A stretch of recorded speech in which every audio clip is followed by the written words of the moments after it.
अभी लेकिन ये कहा जा रहा है कि सनातन का अपमान हो रहा है, शंकराचार्य का अपमान किया गया, बटुकों की शिखाएं खींची गई, इसको कैसे के देखते हैं आप? देखिए, पहली बात तो ये है कि ये थोड़ा खतरनाक स्टेटमेंट है मेरा। भगवान करे डंडे ना पड़े तो अच्छा है। कोई भी व्यक्ति ये कहता है कि मैं 100 करोड़ से ज्यादा लोगों का गुरु हूं। अरे तेरे को गुरु मानने तो कोई, जिसको देखो वही गुरु बना पड़ा है। गुरु वो होता है जिसको देश श्रद्धा से माने, और ये देश किसी एक परंपरा का नहीं है। यहां आदि शंकराचार्य जी भी हैं, मध्वाचार्य जी भी हैं, रामानंदाचार्य भी हैं, रामानुजाचार्य जी भी हैं, वल्लभाचार्य जी भी हैं, गुरु शंकर देव हैं, गुरु माधव देव हैं, गुरु जो है यहाँ पर हमारे कबीर भी हैं, यहाँ पर हमारे वाल्मीकि जी महाराज जी भी हैं, रहीदास जी महाराज जी भी हैं, हमारे यहाँ पर गुरु नानक देव, गुरु गोविंद सिंह, भगवान बुद्ध भी हैं, भगवान महावीर भी हैं। लेकिन संत आप गाड़गे जी, संत लेकिन घोष आप महाराज जी किसकी हैं। ओर इशारा कर रहे हैं? किसकी ओर? एक स्वामी परंपरा अभिमुक्तेश्वरानंद की बात तो नहीं कर रहे हैं आप? सुनो तो, एक परंपरा का देश नहीं है ये, एक गुरु का देश नहीं है ये, गुरुओं का देश है, गुरुओं का, ऋषि ऋषिकाओं, वीर वीरांगनाओं का देश है। इसलिए कोई एक गुरु कहे कि मैं 100 करोड़ का गुरु हूं, तो इसका मतलब वो गुरु नहीं, गुरु घंटाल है। आप बात समझिए जरा। मान रहे हैं उनको? सुमेरा जी, आप लोगों को इस बारे में थोड़ा कम पता है। ये देश का स्पिरिचुअल कॉन्स्टिट्यूशन की बात कर रहा हूं। जैसे एक संविधान में बात होती है ना समानता की, जी, भारत में अध्यात्म में एकत्व अनुपश्यता है, लेकिन कोई एक गुरु कहे कि मैं सबका गुरु, अरे तुम सबके गुरु कैसे हो सकते हो?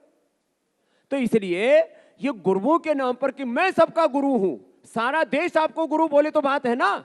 तो ये कोई भी किसी भी तरह से शंकराचार्यों का झगड़ा, जगत गुरुओं का झगड़ा, इसमें हम पढ़ना ही नहीं चाहते। और आप हमको ना डालो तो ये अच्छा, और जितना हमने स्टेटमेंट दे दिया वो भी देश को झिल जाए तो अच्छा है। लेकिन आप साफ नहीं बोल रहे, ऐसा लग रहा है कि आप बचकर बोलना चाहते हैं इस मुद्दे पर। हेमंत जी थोड़ी मदद करो, इतना बोलने के बाद भी साफ नहीं बता रहे, बताओ। अरे हमने बता दिया, ये देश, आप उन्हें शंकराचार्य मानते हैं या नहीं? साझी संस्कृति का देश है, सभी गुरुओं का सम्मान। कोई अपने आप को ये कहता है कि मैं सबका गुरु और मेरी बात सम्मानो, इसका मतलब वो गुरु नहीं, गुरु घंटाल है। चलो अगली बात करो। लेकिन ये विवाद तो खत्म नहीं हो रहा है, ये विवाद चलता जा रहा है। विवाद तो जब तक योगी आदित्यनाथ, मुंडे मुंडे मतिर भिन्ना, योगी आदित्यनाथ उनकी तुलना कालनेमी से कर रहे हैं। मतिर भिन्ना, हर आदमी से जिसको पूछो वही ब्रह्मज्ञानी है। ये दुनिया बड़ी सयानी है। आदमी अपने आप को सबसे ज्यादा समझदार और दूसरों को बेवकूफ समझता है, ये महाबेवकूफी है। इसलिए ये जो विवाद किए जाते हैं ना, किसी भी नाम पर, गुरुओं के नाम पर, आचार्यों के नाम पर, आप कोई बोले ना कि ये शंकराचार्य जगत गुरु कौन है?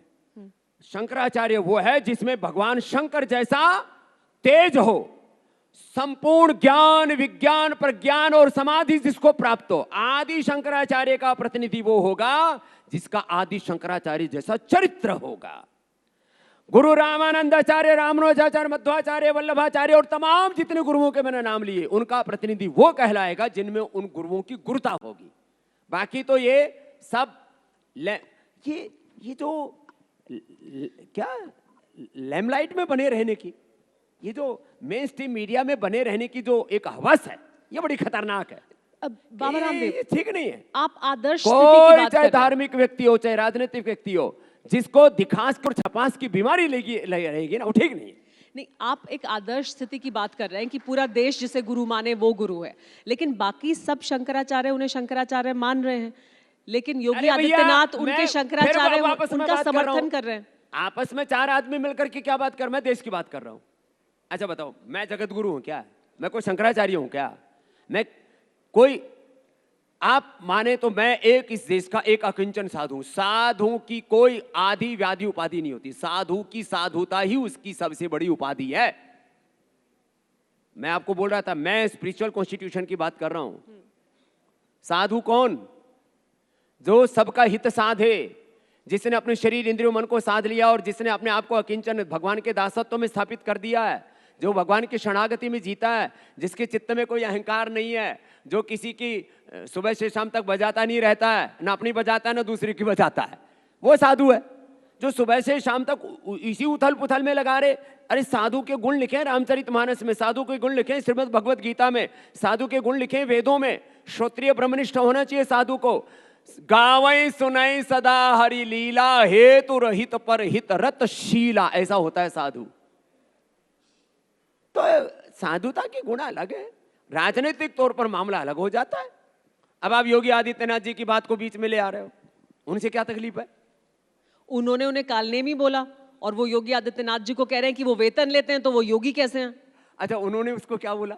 कोई एक दूसरे को, कोई किसी को औरंगजेब कह रहा है, कोई किसी को बाबर कह रहा है, कोई किसी को कालनेमी कह रहा है। अब इसमें मेरा फजीता क्यों करवा रहे हो? हम तो आपकी राय जानना चाहते हैं। वो गांव में बड़ी खराब कहावत है, आपने बोलूंगा कहा नहीं। साधु है, साधु तो सच्ची बात करता है, जो हक की बात है वो करता है, तो हम तो आपकी राय देखो, जानना चाहते हैं। जहां तक राज की बात है,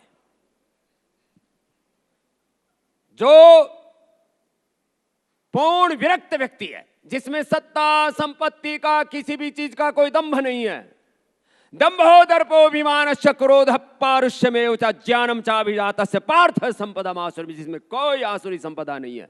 अवयम सत्व संशुद्ध ज्ञान योग व्यवस्थिति दानम दमस्य यज्ञ स्वाध्याय तप आर्जवम अहिंसा सत्यम क्रोध त्याग शांति अपैशुनम दया भूतेषु लोलुप्तम मार्तुम ह्रीरचापलम तेज क्षमा धृत शौचम अद्रोहनाति मानिता भवन्ति संपदम दैवीम अभिजातस्य भारत। ये 26 गुण है। पहले दूसरी बार आओगे तो पहले से पढ़ करके आना, ये जिसमें होंगे वो साधु है। अब उस सत्ता में साधु रहेगा तो सबका कल्याण रहेगा। कन्फ्यूशियस से लेकर के आचार्य चाणक्य से लेकर के महान दार्शनिकों का ये मानना है, जो राजा होता है उसको पूर्ण साधुता में जीना चाहिए, और या तो साधु को राजा होना चाहिए या राजा को साधु हो जाना चाहिए। ये तो मेरा योगी आदित्यनाथ जी के बारे में उत्तर है। और किसका बच गया? शंकराचार्य जी का। भाई मैं उनके बीच में पढ़ता नहीं, अपना फजीता करवाता नहीं।